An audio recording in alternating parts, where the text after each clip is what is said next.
조상님이 자손을 돕고 싶어도 다가오지 못하는 이유 3가지. 지금 이 순간에도 우리를 바라보며 간절히 기다리는 존재들이 있습니다. 그들은 우리의 조상님들, 이 세상을 떠나셨지만 여전히 우리를 사랑하고 우리의 행복을 바라는 분들입니다. 때로는 꿈에서, 때로는 일상의 작은 신호로 우리 곁에 계신다는 것을 알려주시려 하지만 우리는 그 마음을 온전히 느끼지 못할 때가 많습니다. 왜 그럴까요? 조상님들이 우리를 이토록 사랑하시는데 왜 그 사랑이 온전히 전해지지 않는 걸까요? 오늘은 그 깊은 비밀에 대해 함께 살펴보고자 합니다. 조상님들이 자손을 돕고 싶어 하시지만 다가오지 못하는 3가지 이유, 그리고 그 장벽을 허무는 방법에 대해 차근차근 이야기해 보겠습니다. 먼저 우리가 알아야 할 것은 조상님들의 마음입니다. 그분들은 육신은 떠나셨지만 영혼은 여전히 살아계십니다. 우리보다 더 높은 차원에서 더 넓은 시야로 세상을 바라보고 계시죠. 그런 조상님들의 눈에는 우리의 어려움이 더욱 선명하게 보입니다. 우리가 겪는 고통, 우리가 느끼는 외로움, 우리가 헤매는 혼란스러운 순간들이 그분들에게는 더욱 절실하게 다가옵니다. 마치 높은 곳에서 미로를 내려다보는 것처럼 조상님들은 우리가 가야 할 길을 알고 계십니다. 어떤 선택이 우리에게 도움이 될지, 어떤 길이 우리를 행복으로 이끌지, 그 모든 것을 지혜로운 눈으로 바라보고 계시죠. 그래서 조상님들은 간절합니다. 우리에게 다가와 말씀해주고 싶어 하십니다. 이렇게 가면 안 된다고, 저쪽으로 가야 한다고, 지금 힘들어도 조금만 더 견디라고 따뜻한 손길로 어깨를 토닥여주고 싶어 하십니다. 하지만 안타깝게도 그 간절한 마음이 항상 전해지는 것은 아닙니다. 보이지 않는 세계와 보이는 세계 사이에는 미묘한 법칙들이 있습니다. 그 법칙들 때문에 아무리 사랑이 크고 간절해도 때로는 그 마음이 우리에게 닿지 못하는 것이죠. 이것은 조상님들의 능력이 부족해서가 아닙니다. 우리를 사랑하지 않아서도 아닙니다. 단지 우리와 조상님 사이에 보이지 않는 장벽들이 생겨났기 때문입니다. 그 장벽들은 대부분 우리 자신에게서 만들어집니다. 우리의 마음 상태, 우리의 생각, 우리의 감정들이 조상님들의 사랑을 받아들이는 것을 어렵게 만드는 것이죠. 마치 라디오의 주파수가 맞지 않으면 아무리 좋은 음악이 흘러나와도 잡음만 들리는 것처럼 우리의 마음 주파수가 조상님들과 맞지 않으면 그분들의 사랑도 제대로 전해지지 않습니다. 하지만 걱정하지 마세요. 이 장벽들은 영원한 것이 아닙니다. 우리가 그 원인을 알고 올바른 방법으로 접근한다면 언제든 다시 연결될 수 있습니다. 조상님들은 지금도 기다리고 계십니다. 우리가 마음을 열고 그분들의 사랑을 받아들일 준비가 되기를 인내심을 가지고 기다리고 계시죠. 그분들의 사랑은 조건이 없습니다. 우리가 성공했든 실패했든 우리가 착했든 못했든 그 사랑은 변하지 않습니다. 다만 그 사랑이 우리에게 전해지기 위해서는 우리 쪽에서도 준비가 필요합니다. 마음의 문을 열고 선입견을 내려놓고 겸손한 마음으로 그분들을 맞이할 준비 말이죠.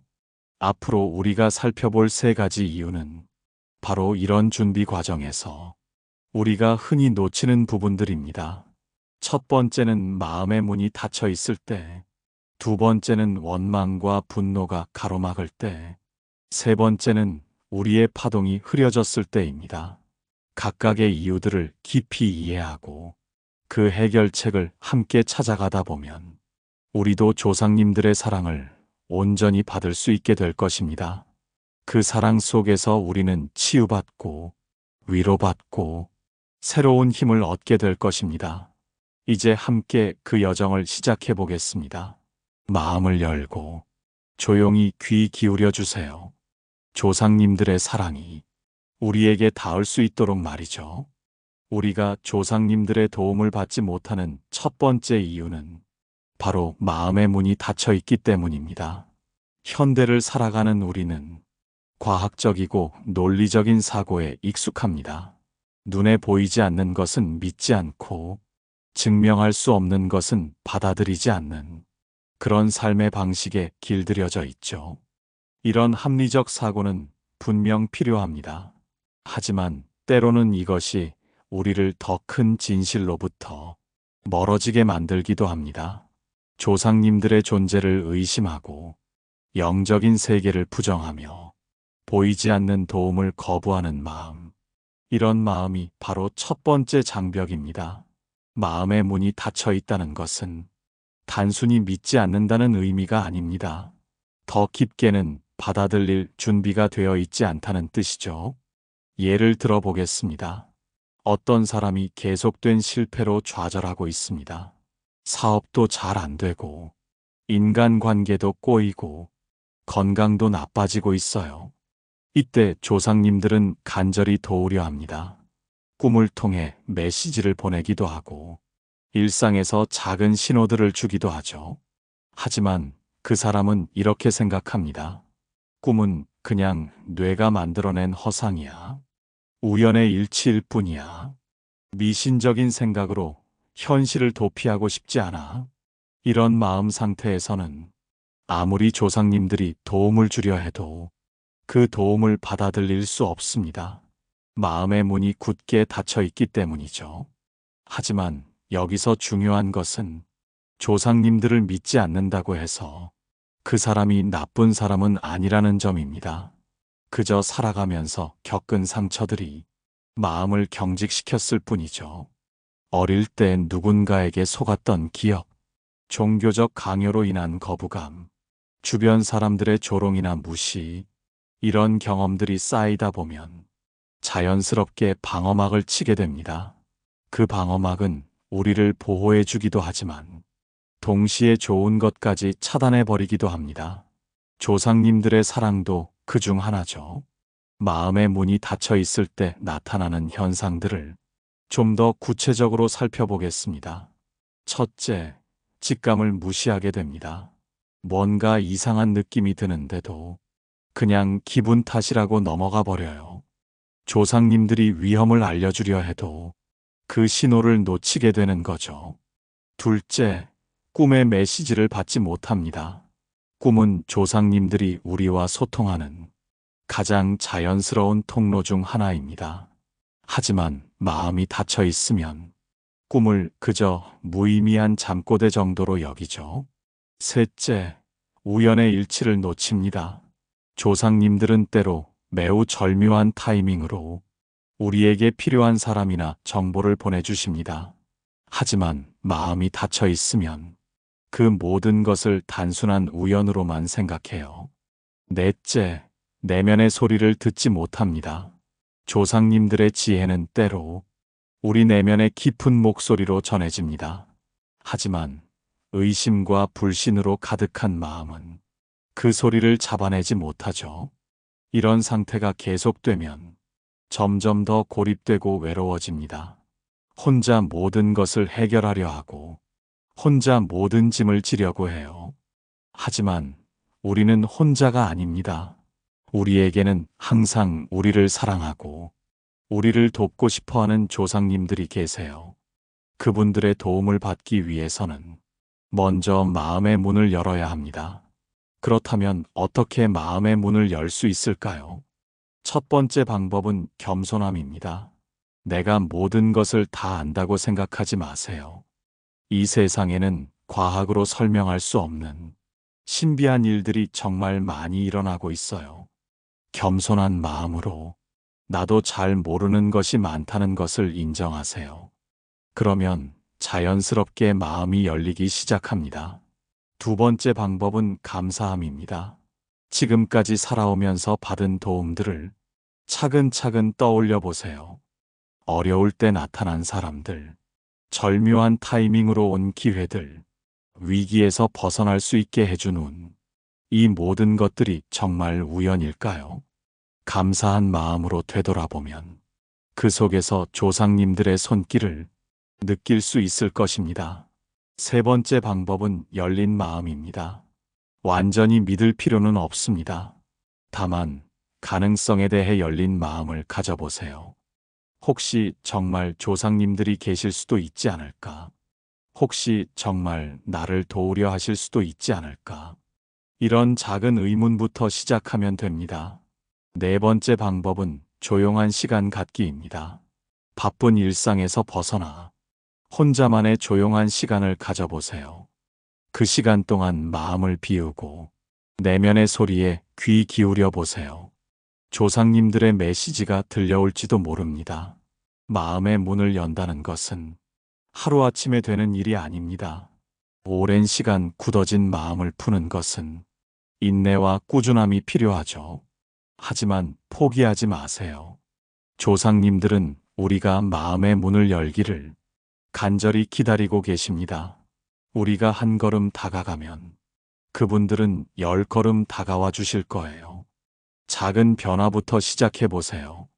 오늘 밤 잠들기 전에 조상님들께 작은 인사를 건네보세요. 진심이 담긴 마음으로 혹시 계시다면 저를 도와주세요. 라고 말해보는 것만으로도 마음의 문은 조금씩 열리기 시작할 것입니다. 조상님들의 도움을 받지 못하는 두 번째 이유는 우리 마음 속에 자리 잡은 원망과 분노입니다. 이것은 첫 번째 이유보다 더 깊고 더 복잡한 문제입니다. 단순히 믿지 않는 것이 아니라 적극적으로 거부하고 원망하는 마음 때문에 조상님들이 다가올 수 없게 되는 것이죠. 많은 사람들이 이런 마음을 가지고 있습니다. 조상님들에 대한 서운함, 가족에 대한 실망감, 과거에 대한 분노, 이런 감정들이 켜켜이 쌓여서 보이지 않는 벽을 만들어버리는 것입니다. 예를 들어 이런 경우가 있습니다. 어릴 때 부모님께 충분한 사랑을 받지 못했다고 생각하는 사람, 가난한 집안에서 태어나 고생만 했다고 원망하는 사람, 조상 대대로 내려온 유전병 때문에 고통받는 사람, 이런 분들은 마음 깊은 곳에서 조상님들을 원망하고 있을 수 있습니다. 왜 나를 이런 환경에 태어나게 했을까? 왜 나에게만 이런 고통을 주는 걸까? 조상님들이 정말 나를 사랑한다면 왜 이런 일들이 일어나는 걸까? 이런 원망의 마음은 너무나 자연스럽고 충분히 이해할 만한 감정입니다. 누구라도 힘든 상황에 처하면 이런 생각을 하게 되죠. 하지만 이런 원망과 분노는 마치 독과 같아서 우리 자신을 더욱 아프게 만들고 조상님들의 사랑을 받는 것도 막아버립니다. 원망과 분노가 어떻게 영적인 장벽이 되는지 좀 더 자세히 살펴보겠습니다. 첫째, 낮은 진동을 만들어냅니다. 모든 감정에는 진동이 있습니다. 사랑과 감사는 높은 진동을, 원망과 분노는 낮은 진동을 만들어내죠. 조상님들은 높은 차원에 계시기 때문에 높은 진동을 통해서만 소통할 수 있습니다. 우리의 진동이 너무 낮으면 그분들과 연결되기 어려워지는 거예요. 둘째, 마음의 수용력을 떨어뜨립니다. 원망으로 가득한 마음은 새로운 것을 받아들일 여유가 없습니다. 조상님들이 아무리 사랑을 보내주셔도 그것을 느끼거나 받아들일 수 없게 되죠. 마치 컵이 이미 쓴 물로 가득 차 있으면 아무리 좋은 물을 부어도 넘쳐 흘러버리는 것과 같습니다. 셋째, 왜곡된 해석을 하게 됩니다. 원망하는 마음은 모든 것을 부정적으로 해석하게 만듭니다. 조상님들이 좋은 의도로 보내주는 신호도 시험이나 괴롭힘으로 받아들이게 되죠. 실제로는 도움을 주려는 것인데 더 큰 고통으로 느끼게 되는 것입니다. 넷째, 자기 파괴적 행동을 유발합니다. 깊은 원망은 때로 자신을 해치는 행동으로 이어집니다. 조상님들을 원망하는 마음이 결국 자신을 소중히 여기지 않는 마음으로 발전하는 것이죠. 하지만 여기서 우리가 이해해야 할 것이 있습니다. 조상님들은 우리가 겪는 고통을 함께 아파하고 계신다는 것입니다. 우리가 원망하는 그 상황들, 우리가 분노하는 그 현실들을 조상님들도 바꾸고 싶어 하세요.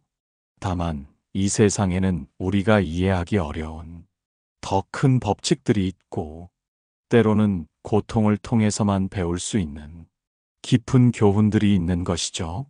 조상님들의 입장에서 생각해 보세요. 자신의 사랑하는 후손이 고통받는 모습을 지켜보는 것이 얼마나 괴로우시겠어요. 도와주고 싶어도 함부로 개입할 수 없는 그 답답함이 얼마나 클까요? 우리의 원망은 이해할 만하지만 그 원망 때문에 정작 우리를 가장 사랑하는 조상님들과 단절되는 것은 너무나 안타까운 일입니다. 그렇다면 이 원망과 분노를 어떻게 풀어낼 수 있을까요? 첫 번째는 이해하려 노력하는 것입니다.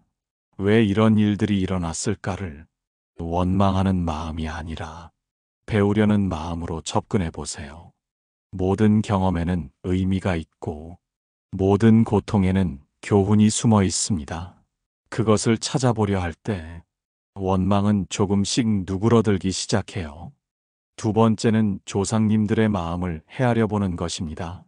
그분들도 완벽하지 않으셨을 수 있어요. 그분들 나름대로 최선을 다해서 우리를 사랑하고 보호하려 하셨겠지만 때로는 한계가 있었을 수도 있어요. 우리가 부모로서 완벽하지 못한 것처럼 조상님들도 그런 면이 있으셨을 거예요. 그런 불완전함까지도 이해하고 받아들일 때 원망은 자연스럽게 용서로 바뀝니다. 세 번째는 감사할 점을 찾아보는 것입니다. 아무리 힘든 상황에서도 조상님들이 주신 선물들이 있을 거예요. 생명 자체도 그렇고 우리가 가진 재능도 그렇고 지금까지 살아올 수 있게 해준 힘도 모두 조상님들의 은혜입니다. 작은 것부터라도 감사한 마음을 키워보세요. 원망의 자리에 감사가 들어오면 마음의 진동이 높아지기 시작합니다. 네 번째는 용서하는 것입니다. 이것이 가장 어렵지만 가장 중요한 과정입니다. 용서한다는 것은 잘못이 없었다는 뜻이 아니에요. 다만 그 원망을 더 이상 붙잡고 있지 않겠다는 결단입니다. 용서는 상대방을 위한 것이 아니라 우리 자신을 위한 것이에요. 원망의 사슬에서 우리 자신을 해방시키는 가장 확실한 방법입니다. 다섯 번째는 대화를 시도해 보는 것입니다. 조상님들께 직접 마음을 털어놓아 보세요. 그동안 얼마나 서운했는지, 얼마나 힘들었는지 솔직하게 이야기해 보세요. 그리고 도움을 요청해 보세요. 이제는 함께 이 문제를 풀어가고 싶다고 진심으로 말씀드려 보세요. 원망과 분노를 풀어내는 것은 하루아침에 되는 일이 아닙니다. 오랜 시간 쌓인 감정들을 정리하려면 인내와 꾸준한 노력이 필요해요. 하지만 그 과정을 통해 우리는 더 성숙해지고 더 자유로워질 수 있습니다. 그리고 무엇보다 조상님들의 따뜻한 사랑을 다시 느낄 수 있게 될 거예요. 오늘부터라도 시작해 보세요. 작은 용서부터, 작은 감사부터 차근차근 마음을 풀어가 보세요. 조상님들은 우리가 그 첫 걸음을 내딛기를 간절히 기다리고 계실 테니까요. 조상님들의 도움을 받지 못하는 세 번째 이유는 우리 자신의 파동이 흐려졌기 때문입니다. 파동이란 우리 몸과 마음에서 나오는 보이지 않는 에너지의 진동을 말합니다. 모든 생명체는 고유한 파동을 가지고 있고 그 파동의 질에 따라 영적 세계와의 연결 정도가 달라집니다. 맑고 높은 파동을 가진 사람은 조상님들의 메시지를 쉽게 받을 수 있지만 탁하고 무거운 파동을 가진 사람은 그 연결이 어려워지는 것이죠. 현대를 살아가는 우리는 수많은 요인들로 인해 파동이 흐려지기 쉬운 환경에 있습니다. 무엇이 우리의 파동을 흐리게 만드는지 구체적으로 살펴보겠습니다. 첫 번째는 물질에 대한 과도한 집착입니다. 돈에 대한 집착, 소유에 대한 욕망, 남과 비교하려는 마음. 이런 것들이 우리의 파동을 무겁게 만듭니다. 물질적인 것들이 나쁜 것은 아니에요. 우리가 살아가는데 필요한 것들이죠.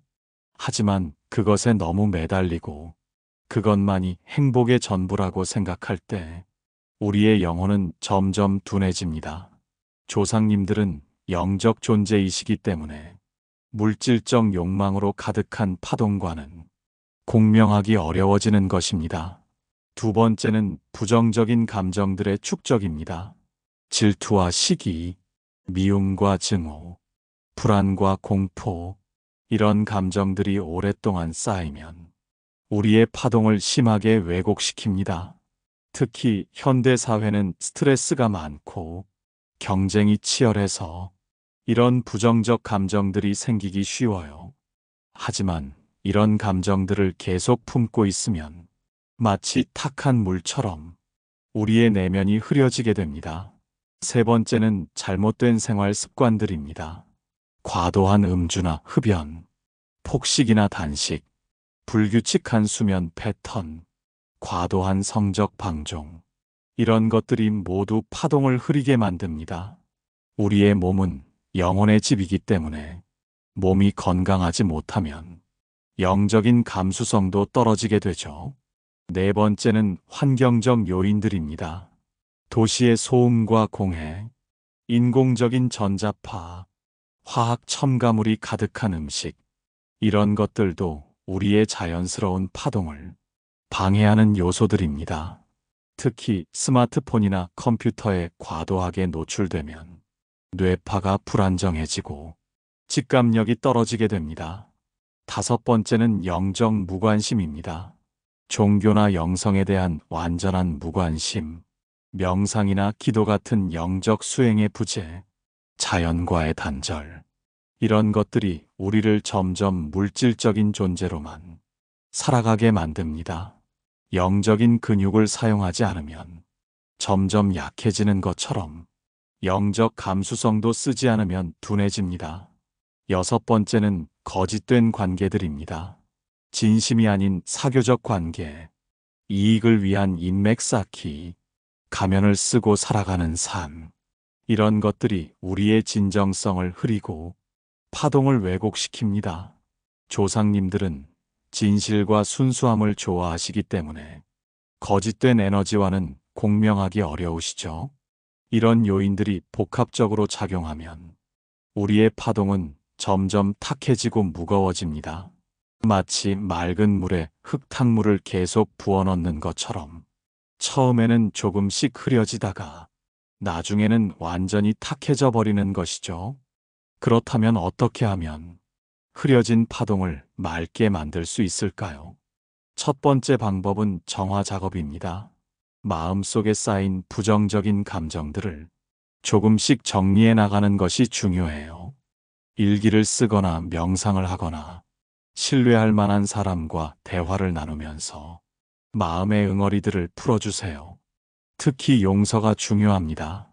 나를 힘들게 한 사람들, 나에게 상처를 준 상황들을 조금씩 용서해 나가는 것이 파동을 맑게 하는 가장 확실한 방법이에요.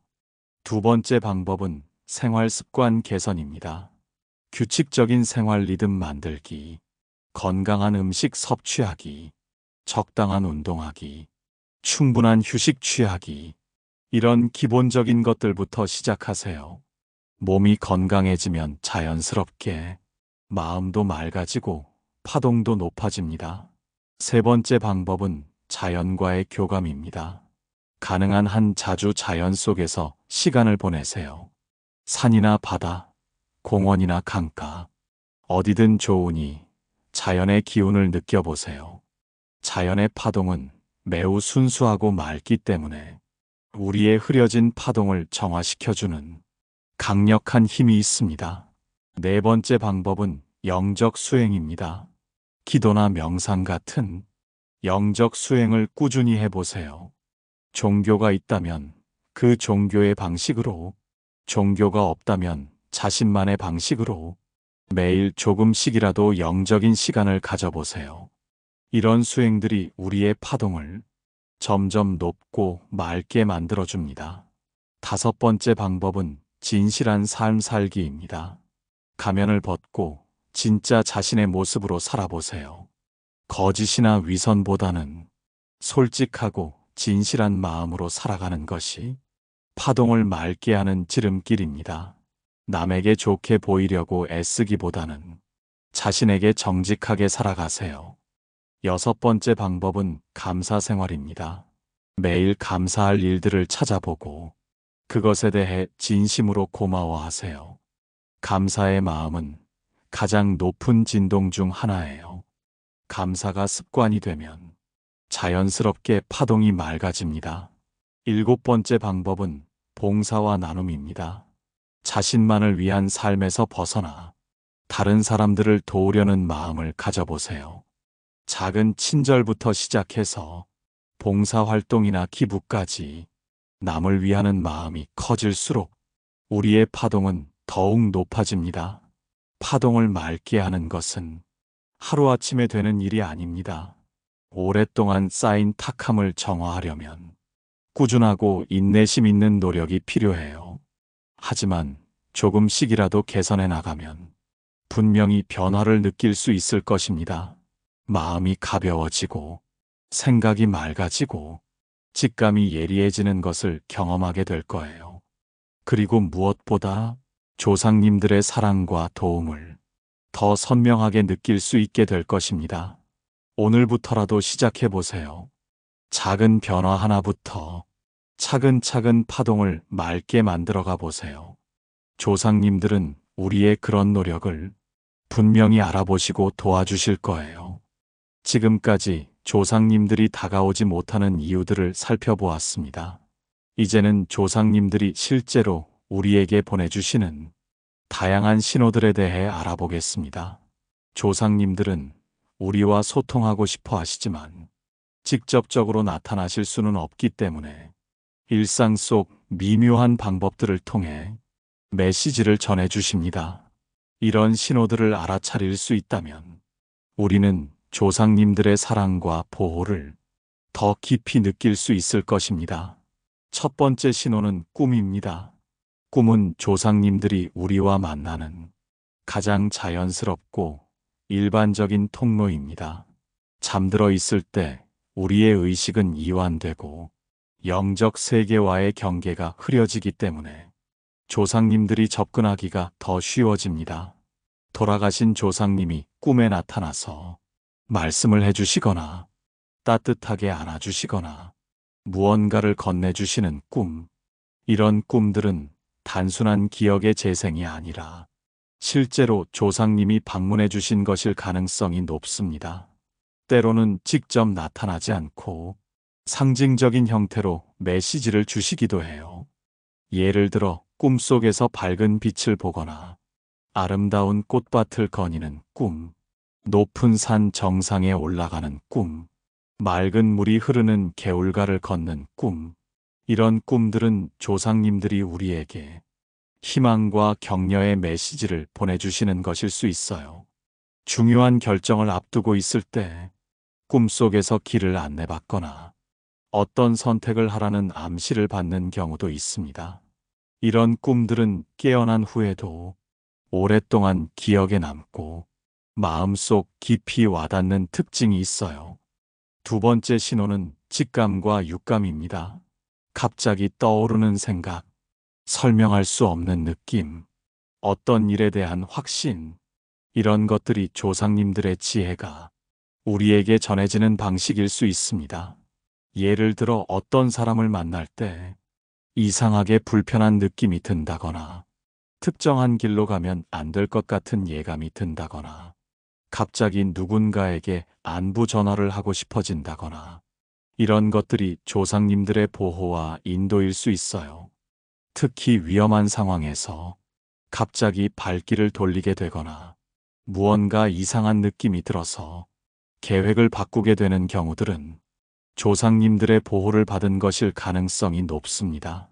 세 번째 신호는 우연의 일치들입니다. 필요할 때 딱 맞는 사람이 나타나거나 꼭 필요한 정보를 우연히 듣게 되거나 어려운 상황에서 예상치 못한 도움이 오는 것. 이런 일들이 자주 일어난다면 조상님들의 도움일 수 있어요. 예를 들어 경제적으로 어려울 때, 갑자기 일거리가 생긴다거나, 건강이 안 좋을 때, 좋은 의사를 소개받게 된다거나, 외로울 때 오랜 친구에게서 연락이 온다거나 하는 일들이죠. 이런 일들을 단순히 우연이라고 넘기지 말고 조상님들의 세심한 배려일 수도 있다고 생각해 보세요. 네 번째 신호는 자연 현상들입니다. 조상님들은 때로 자연을 통해 우리에게 신호를 보내주십니다. 갑자기 나타난 무지개, 평소에 보기 힘든 새가 창가에 앉는 것, 꽃이 때 아닌 계절에 피는 것, 하늘에 특별한 구름 모양이 나타나는 것. 이런 자연 현상들이 조상님들의 메시지일 수 있어요. 특히 중요한 일을 앞두고 있거나 큰 결정을 내려야 할 때 이런 자연의 신호들을 받는다면 조상님들이 응원해 주시는 것으로 받아들여도 좋을 것 같아요. 다섯 번째 신호는 반복되는 숫자들입니다. 시계를 볼 때마다 같은 시간이 보이거나 차량 번호판에서 같은 숫자를 자주 보거나 영수증이나 전화번호에서 특정 숫자가 반복적으로 나타나는 것. 이런 것들도 조상님들의 신호일 수 있습니다. 각 숫자마다 영적인 의미가 있다고 여겨지는데, 예를 들어 1은 새로운 시작을, 2는 조화와 균형을, 3은 창조와 성장을, 4는 안정과 기반을, 5는 변화와 자유를 의미한다고 해요. 여섯 번째 신호는 감정의 변화입니다. 별다른 이유 없이 갑자기 평안해지거나, 마음이 따뜻해지거나, 희망이 생기는 느낌이 들 때, 이것이 조상님들의 위로일 수 있어요. 특히 슬프거나 절망적일 때, 갑자기 누군가 옆에서 지켜보고 있다는 느낌이 들거나, 보이지 않는 손길이 어깨를 감싸주는 듯한 느낌을 받는다면, 조상님들이 함께 해주시는 것일 수 있습니다. 일곱 번째 신호는 물건들의 변화입니다.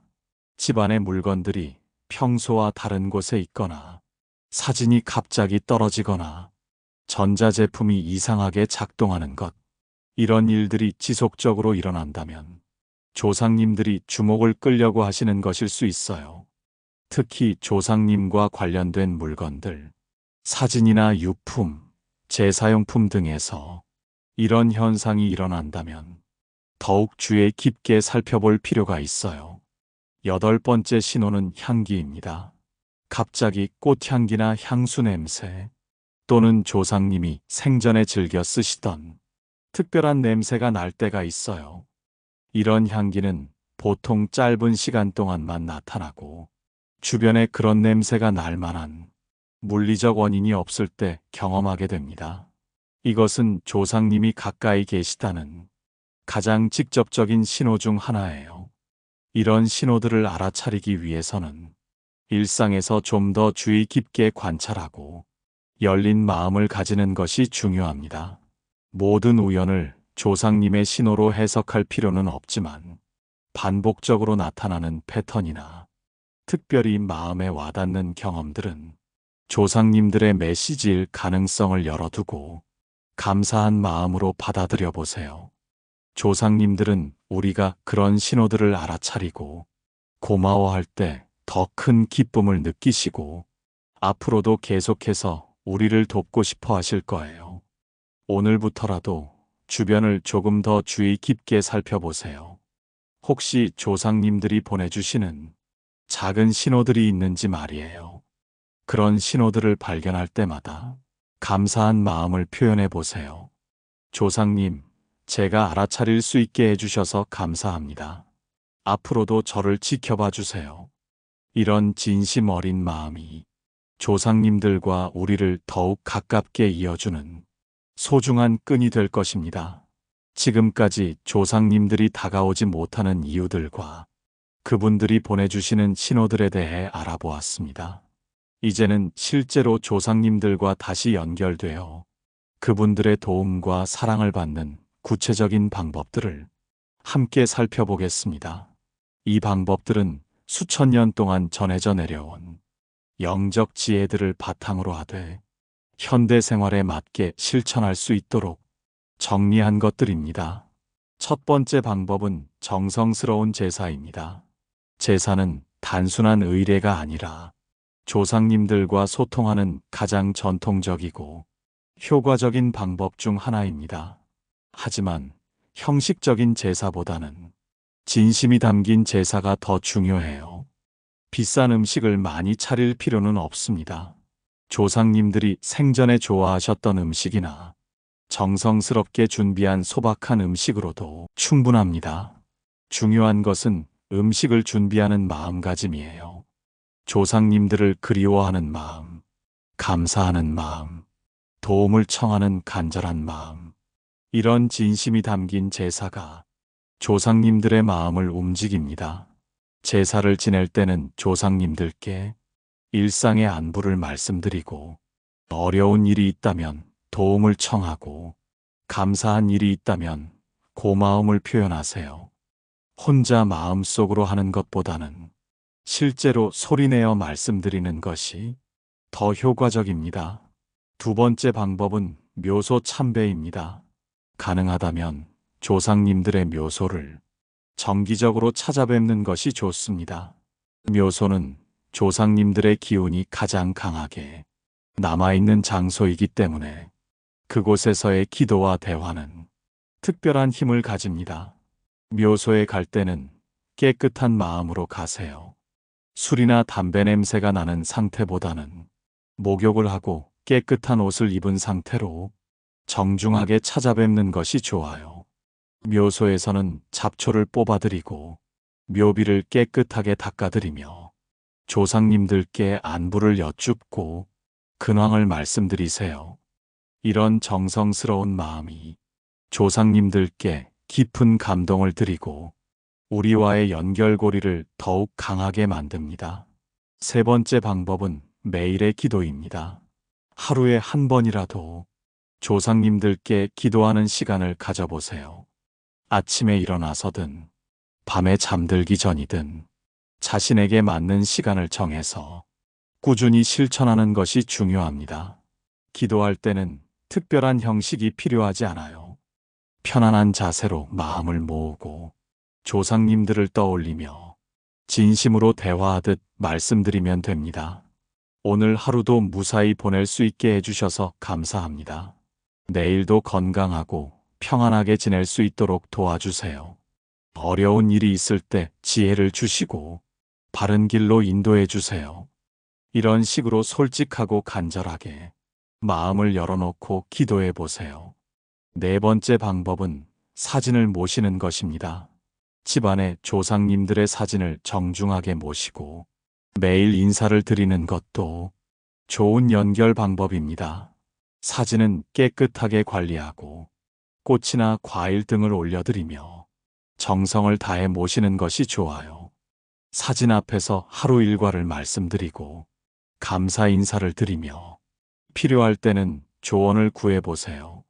조상님들은 사진을 통해서도 우리의 간절한 마음을 느끼시고 응답해 주실 것입니다. 다섯 번째 방법은 선행과 공덕입니다.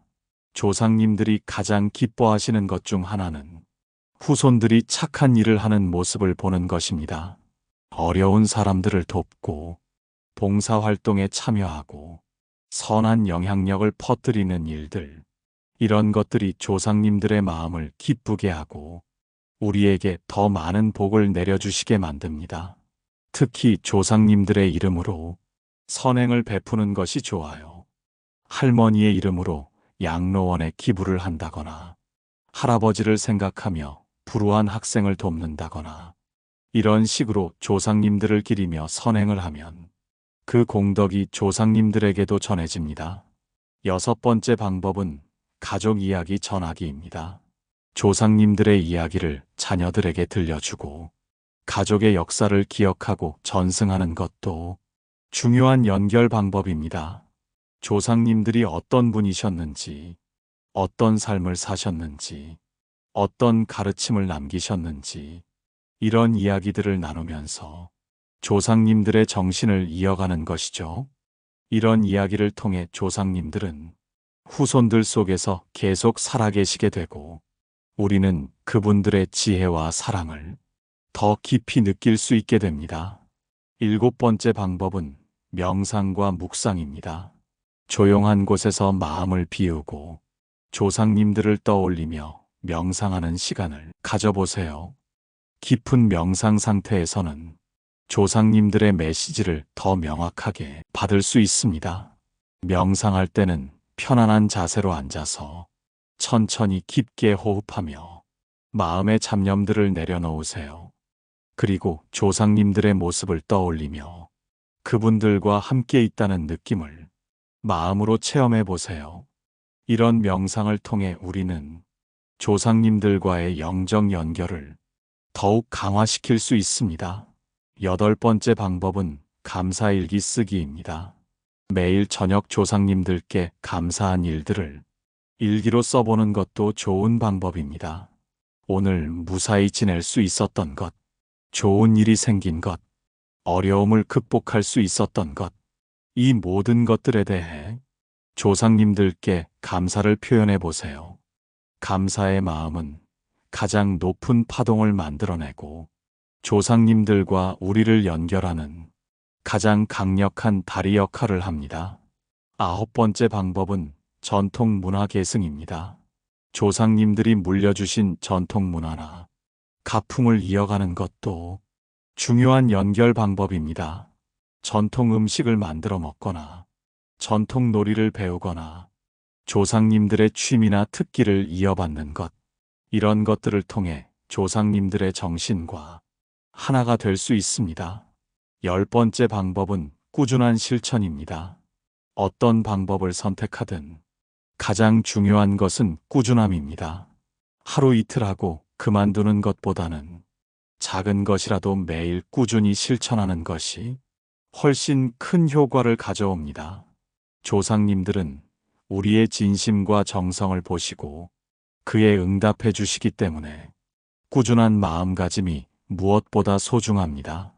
이런 방법들을 실천하다 보면 조상님들과의 연결이 점점 강해지고 그분들의 사랑과 보호를 더 깊이 느낄 수 있게 될 것입니다. 오늘부터라도 한 가지씩 천천히 시작해 보세요. 조상님들은 우리의 그런 노력을 따뜻한 시선으로 지켜보시며 더 큰 사랑으로 응답해 주실 것입니다. 긴 여정을 함께 해주셔서 고맙습니다. 지금까지 우리는 조상님들이 자손을 돕고 싶어도 다가오지 못하는 세 가지 이유에 대해 깊이 살펴보았습니다. 마음의 문이 닫혀 있을 때, 원망과 분노가 가로막을 때, 그리고 우리의 파동이 흐려졌을 때, 이 세 가지 장벽들이 조상님들의 사랑이 우리에게 닿는 것을 어렵게 만든다는 것을 알게 되었죠. 하지만 이 장벽들은 영원한 것이 아닙니다. 우리가 그 원인을 깨닫고 올바른 방법으로 접근한다면 언제든 다시 허물 수 있는 것들입니다. 조상님들의 사랑은 결코 변하지 않습니다. 우리가 성공했을 때나 실패했을 때나 우리가 착했을 때나 못했을 때나 그 사랑은 한결같이 우리를 향해 흘러오고 있어요. 다만 우리 쪽에서 그 사랑을 받아들일 준비가 되어 있지 않았을 뿐입니다. 이제 우리는 그 준비 방법을 알게 되었습니다. 마음의 문을 여는 방법, 원망과 분노를 풀어내는 방법, 파동을 맑게 만드는 방법, 그리고 조상님들과 다시 연결되는 구체적인 실천법들까지, 이 모든 것들이 우리 앞에 펼쳐져 있습니다. 하지만 아는 것과 실천하는 것은 다릅니다. 진정한 변화는 우리가 실제로 행동할 때 비로소 일어나는 것이죠. 오늘 밤부터라도 시작해 보세요. 작은 것부터 천천히 말이에요. 잠들기 전에 조상님들께 짧은 인사를 건네거나, 하루 일과에 대해 감사를 표현하거나, 도움이 필요한 일에 대해 조언을 구해보세요. 처음에는 어색하고 어렵게 느껴질 수도 있어요. 정말로 조상님들이 들으시는지 의심스러울 수도 있고요. 하지만 포기하지 마세요. 진심은 반드시 통합니다. 조상님들은 우리의 작은 변화에도 큰 기쁨을 느끼시고 더 큰 사랑으로 응답해 주실 거예요. 어떤 분들은 이런 생각을 하실 수도 있습니다. 과연 이런 방법들이 정말 효과가 있을까? 현실적인 도움이 될까? 이런 의구심도 충분히 이해할 수 있어요. 하지만 한번 생각해 보세요. 우리가 살아가면서 정말 혼자 힘으로만 모든 것을 해결할 수 있을까요? 때로는 우연한 만남이 우리 인생을 바꾸기도 하고 예상치 못한 기회가 새로운 가능성을 열어주기도 하죠. 누군가의 작은 조언이 우리를 큰 실수에서 구해주기도 하고 따뜻한 위로의 말 한마디가 절망에서 희망으로 이끌어주기도 해요. 이런 일들이 정말 모두 우연일까요?